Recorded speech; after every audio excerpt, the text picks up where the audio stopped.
Hi ಎಲ್ರಿಗೂ ನಮಸ್ಕಾರ. ಈ ದಿನ ನಾನು ವಿಡಿಯೋ ಮಾಡ್ತಿರುವಂಥದ್ದು ಒಂದು ಮುಖ್ಯವಾದಂಥ ವಿಚಾರದ ಮೇಲೆ ಬೆಳಕು ಚೆಲ್ಲೋಣ ಅಂಥೇಳಿ ಈ ವಿಡಿಯೋ ಮಾಡಿದಂಥದ್ದು.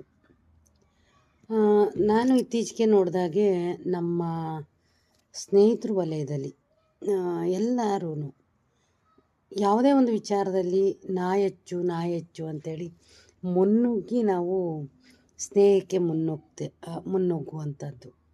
ಸ್ನೇಹ ಮಾಡಾದಮೇಲೆ ಆ ಸ್ನೇಹನ ಉಳಿಸ್ಕೊಳ್ಳುವಂಥದ್ದಿದೆಯಲ್ಲ, ಅದರಲ್ಲಿ ಹಲವಾರು ಅಡೆತಡೆಗಳು ಇದ್ದೇ ಇರ್ತವೆ. ಸೊ ಅದನ್ನು ತಡ್ಕೊಳ್ಳೋ ಕೆಪಾಸಿಟಿ ಸ್ನೇಹದಲ್ಲಿ ಇರಬೇಕು. ಹಿರಿಯರಿರಲಿ ಕಿರಿಯರಿರಲಿ, ಸ್ನೇಹಕ್ಕೆ ವಯೋಮಿತಿಯ ಹಂಗೆ ಇಲ್ಲ. ಆದರೆ ಆ ಸ್ನೇಹದಲ್ಲಿ ಹಿರಿಯರಾಗಿರಲಿ ಕಿರಿಯರಾಗಿರಲಿ ಮಾಡುವಂಥ ತಪ್ಪುಗಳನ್ನ ತಿದ್ದಿ ನಡೆಯುವಂಥದ್ದು ಸ್ನೇಹಕ್ಕಿರಬೇಕಾದಂಥ ಮೌಲ್ಯತೆ. ಏನೋ ಒಂದು ನಮ್ಮ ಅರಿವಿಗೆ ಬಾರದೆ ಅಥವಾ ಗೊತ್ತಿದ್ದೋ ಗೊತ್ತಿಲ್ಲದೇನೋ ಆದಂಥ ಒಂದೇ ಒಂದು ಸಣ್ಣ ತಪ್ಪನ್ನು ನಾವು ದಿನಗಟ್ಟಲೆ ವಾರಗಟ್ಟಲೆ ರಬ್ಬರ್ ಥರ ಎಳೆದಾಡೋದ್ರಲ್ಲಿ ಯಾವುದೇ ಅರ್ಥ ಇರೋದಿಲ್ಲ. ಒಂದು ವೇಳೆ ಆ ರೀತಿ ನಾವು ಎಳೆದಾಡ್ತಿದ್ದೀವಿ ಅಂತ ಅಂದರೆ ಅಂಥ ಸ್ನೇಹ ಅಥವಾ ಅಂಥ ಸ್ನೇಹಕ್ಕೆ ಉರುಳಿರಲ್ಲ, ಅಂದರೆ ಗಟ್ಟಿತನ ಇರಲ್ಲ, ಅಂಥ ಸ್ನೇಹ ಉಳಿಯಲ್ಲ ಅನ್ನುವಂಥ ನಂಬಿಕೆ ನನ್ನದಾಗಿದೆ. ಸಾಕಷ್ಟು ಜನ ಸಣ್ಣ ಪುಟ್ಟದಕ್ಕೇ ಅದನ್ನು ನಾವು ಸಹಿಸಲ್ಲ, ವಾದ ವಿವಾದಗಳನ್ನ ಮಾಡ್ಕೊಂಡು ನಿಲ್ಲುವಂಥದ್ದು. ಯಾಕೆ ಈ ರೀತಿ ಆಗುತ್ತೆ ಅಂಥೇಳಿ ನಾನು ಇವತ್ತು ಕಾರಲ್ಲಿ ಬರಬೇಕಿದ್ರೆ ಒಂದು ಸಣ್ಣ ಯೋಚನೆ ಮಾಡಿದಾಗ ನನಗನ್ಸಿದ್ದು, ಇದಕ್ಕೆಲ್ಲ ಮೂಲ ಕಾರಣ ಬೇರೆ ಏನಿಲ್ಲ, ನಾನು ಅನ್ನುವಂಥ ಒಂದು ಈಗೋ.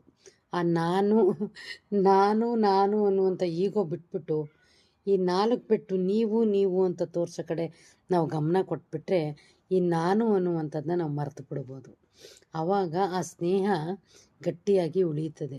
ಉಳಿದಾಗ ಏನಾಗುತ್ತೆ, ನಮ್ಮ ಸ್ನೇಹಿತರುಗಳು ಮಾಡೋ ತಪ್ಪುಗಳು ನಮಗೆ ಸಣ್ಣ ತಪ್ಪುಗಳು ದೊಡ್ಡದಾಗಿ ಕಾಣಿಸಲ್ಲ, ದೊಡ್ಡ ತಪ್ಪುಗಳು ಸಣ್ಣದಾಗಿ ಕಾಣಿಸಲ್ಲ. ಸೊ ಅವು ನಮಗೆ ತಪ್ಪೇ ಅಲ್ಲ ಅನ್ನೋ ರೀತಿ ನಾವು ಹೋಗ್ತೀವಿ. ಜಸ್ಟ್ ಇಗ್ನೋರ್ ಮಾಡ್ತಾ ಹೋಗ್ಬಿಡ್ಬೇಕು, ಅದನ್ನು ಮರೆತು ಹೋಗ್ಬಿಡ್ಬೇಕು. ಇಲ್ಲಾಂದರೆ ತುಂಬ ನಾವು ಸ್ನೇಹಕ್ಕೆ ಅದ್ರ ಮೌಲ್ಯತೆ ಕಳ್ಕೊಬಿಡ್ತೀವಿ, ಮತ್ತು ಸ್ನೇಹಿತರುಗಳನ್ನ ನಾವು ಕಳ್ಕೊಬಿಡ್ತೀವಿ. ಇದು ನನಗೆ ಇವತ್ತಾದಂಥ ನಮ್ಮ ಸ್ನೇಹಿತರು ಬಳಗದಲ್ಲಾದಂಥ ಒಂದು ಅನುಭವ.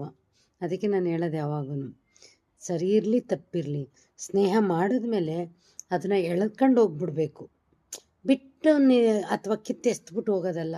ಅದು ಒಂದು ಕೊಂಡಿ ಚೈನ್ ಲಿಂಕ್ ಇದ್ದಾಗೆ. ಎಲ್ಲಿಯಾದರೂ ಒಂದು ಮನಸ್ತಾಪ ಬಂದು ಆ ಕೊಂಡಿ ಕಳಚಿತು ಅಂದರೆ ಇಡೀ ಸ್ನೇಹನೇ ಕಳಚೋಗ್ಬಿಡುತ್ತೆ. ಸೊ ಈ ಥರ ಬೇಕಾ, ಅಥವಾ ಲೈಫ್ ಟೈಮು ನಾವು ಮಾಡಿರುವಂಥ